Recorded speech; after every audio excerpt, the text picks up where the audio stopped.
Facts leave gaps, and humans don't like that, and so they try to fill in the gaps with stories. And that's not the problem. The problem is what happens next when the story sets up like concrete, poured too soon around the gaps that need to be filled before the facts ever catch up. Unfortunately, that's the moment when uncertainty becomes certainty, because the story hardens well before the truth. And right now, we've just gone to war with Iran without understandable stories to fill the gaps. This is not new.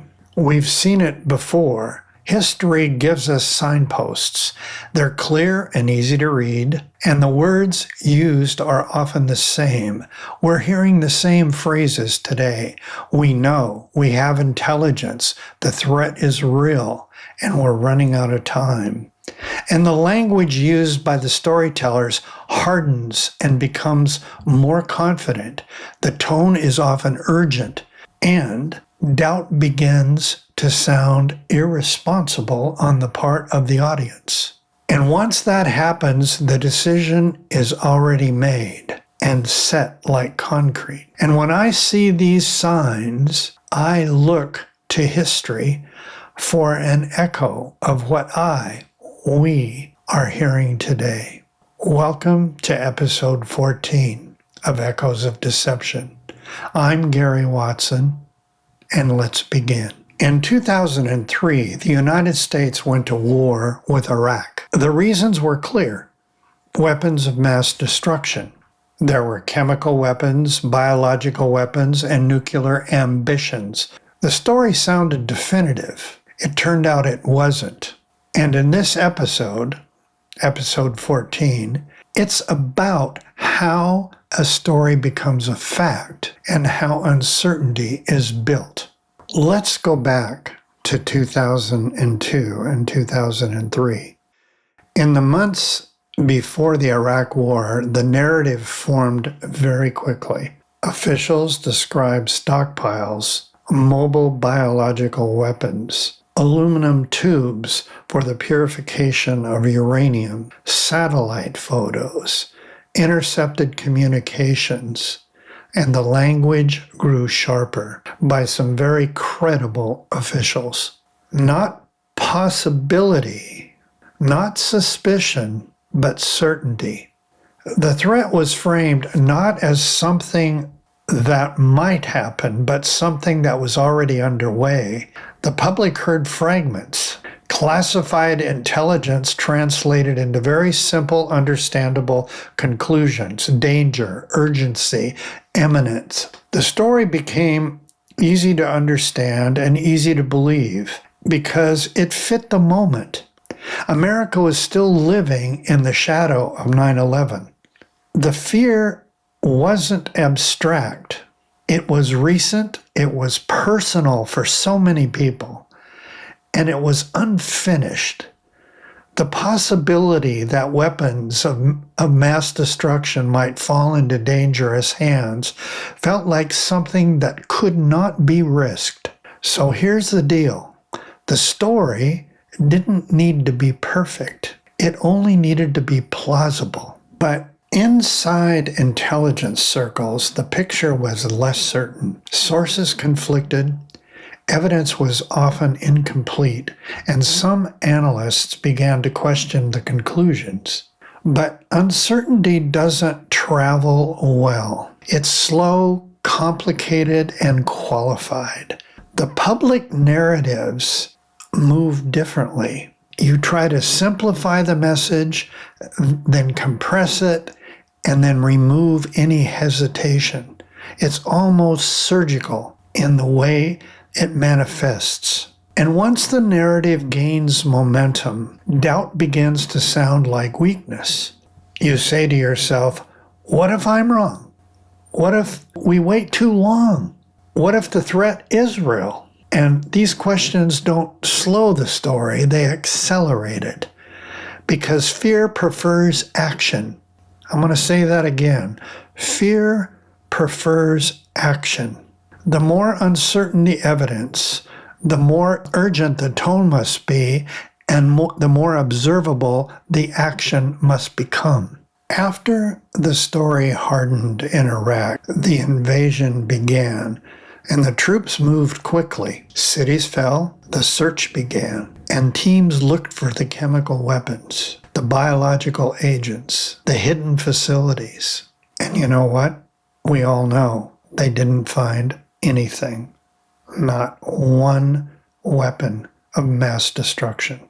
Weeks passed, then months, and then years. Investigations followed. Reports concluded the intelligence had been flawed, and some sources had been unreliable. Surprise, surprise. And some of the assumptions made originally were incorrect. So there was no foundation for the story to build upon. And mostly, the conclusions were frequently overstated. Echoes of Deception isn't about proving intent. It's about recognizing patterns that echo throughout history.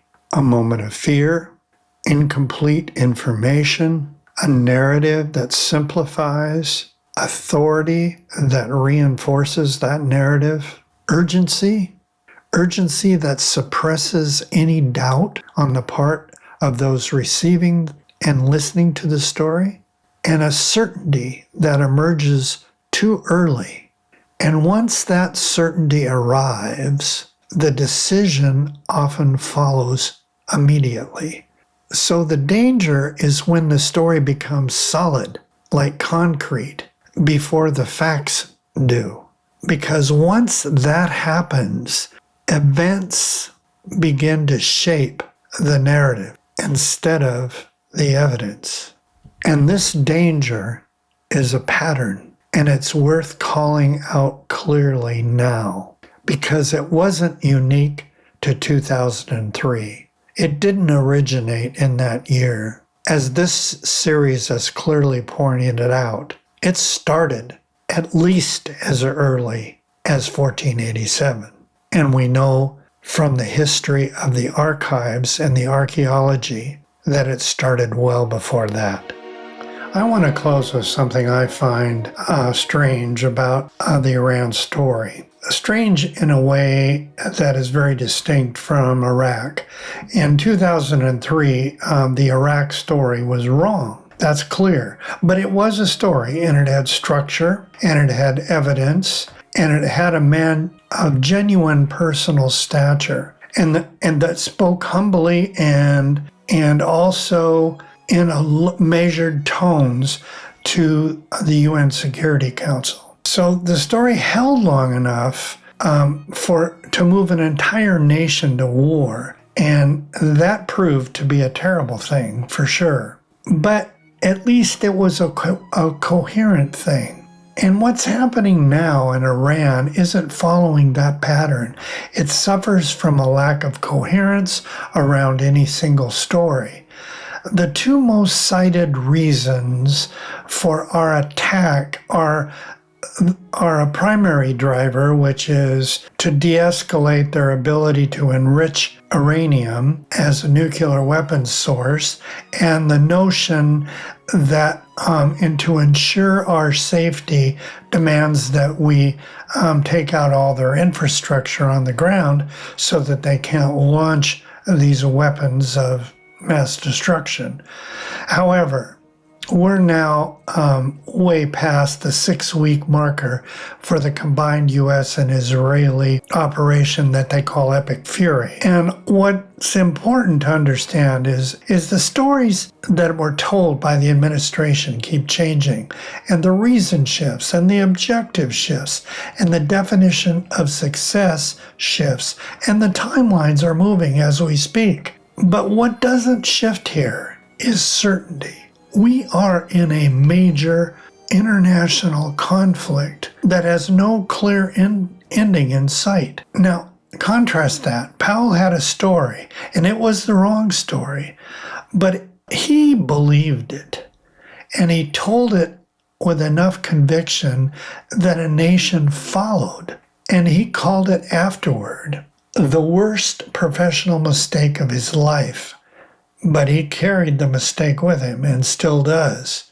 Contrast that with Trump, who appears to have had a feeling that this could be finished fast and that it was a legacy builder and that the story would write itself once the bombs started falling. Imagine that. The story would be created as the bombs fell. But you know what? The bombs have fallen, and the story hasn't been written. And the disturbing irony is that Iran has a chokehold on the entire world through the Straits of Hormuz. And they're also winning the propaganda war. They have created a viewership that's unbelievable using AI-generated Lego rap videos and memes from them.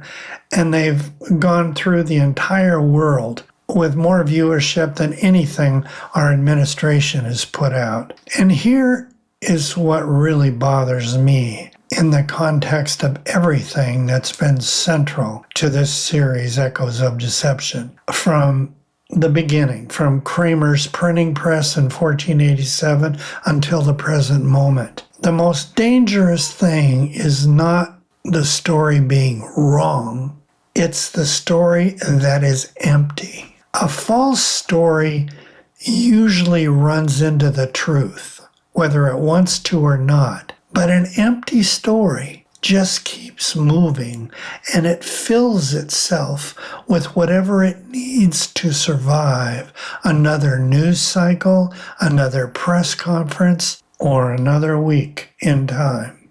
In Iraq, the weapons were not there. In Iran, the story was not there.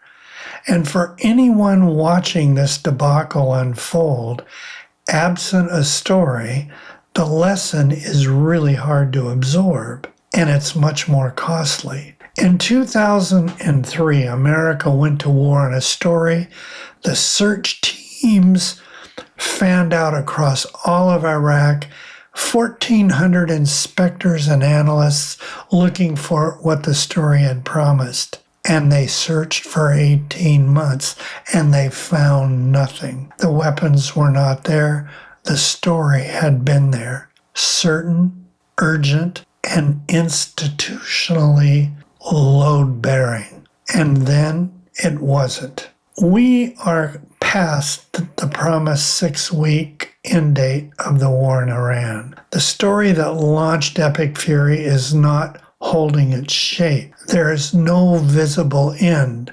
There is no coherent account of what victory looks like when it arrives, or who decides what is victory. Powell was consumed by a system moving too fast for doubt to catch up. Trump appears to have been consumed by his own reflection and desire for legacy, a story he likely told himself before the first bomb ever fell. The question this episode is designed to leave you is not really about Iraq or Iran. It's about the moment, always the same moment in every era, dressed in whatever technology and authority that the era provides. The moment when the story sets like concrete poured too soon around the gap where the facts should be, and no one stops to ask what's still inside. I'm Gary Watson. This is Echoes of Deception. Thanks so much for watching, and if you feel I've earned it, leave a comment, share the post with a friend, or better yet, subscribe to my YouTube channel. And remember, a companion essay to this particular podcast is available now on my Substack website, which you'll find the links to below.